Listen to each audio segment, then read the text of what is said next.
அனைவருக்கும் வணக்கம். நான் சஜினிஷா பிரியன் பேசுகிறேன். எனக்கு பெரியார்னா ரொம்ப பிடிக்கும். இந்த மாதிரி நான் ருத்ராட்சம் போட்டிருந்தாலும் சரி, இந்த மாதிரி நான் திலகமிட்டிருந்தாலும் சரி, இதையெல்லாம் தாண்டி எனக்கு பெரியார்னா ரொம்ப பிடிக்கும்.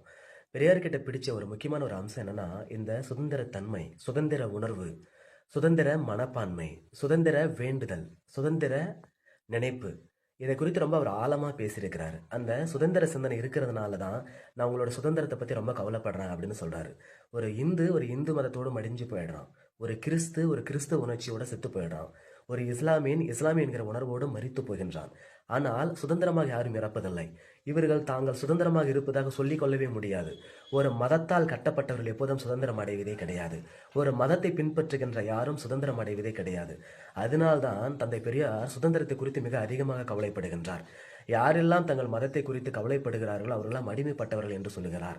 யாரெல்லாம் தங்கள் மதத்தை குறித்து மிக அதிகமாக யோசிக்கிறார்களோ அவர்கள் எல்லாம் ஒரு வட்டம் போட்ட கோற்றுக்குள் நின்று யோசிக்கிறார்கள் என்று அவர் சொல்கின்றார். இந்த வட்டத்தை அழித்து விட வேண்டும், இந்த வட்டத்தை கலைத்து விட வேண்டும், இந்த வட்டத்தை ஒதுக்கி தள்ளிவிட வேண்டும், வட்டத்திற்கு வெளியே வாழ பழகி கொள்ள வேண்டும்.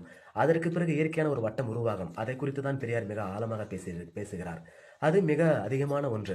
மதத்தை பின்பற்றுதல் இந்த சுதந்திரத்தை பெரிதாக அலட்டிக் கொள்வதில்லை, கண்டுகொள்வதில்லை. ஆனால் மதத்திற்கு வெளியே நிற்கின்ற மனிதன் சுதந்திரத்தை குறித்து மிக அதிகமாக பேசுகின்றான். பெரியார் சுதந்திர உணர்ச்சி கொண்டவராக தெரிகிறார்.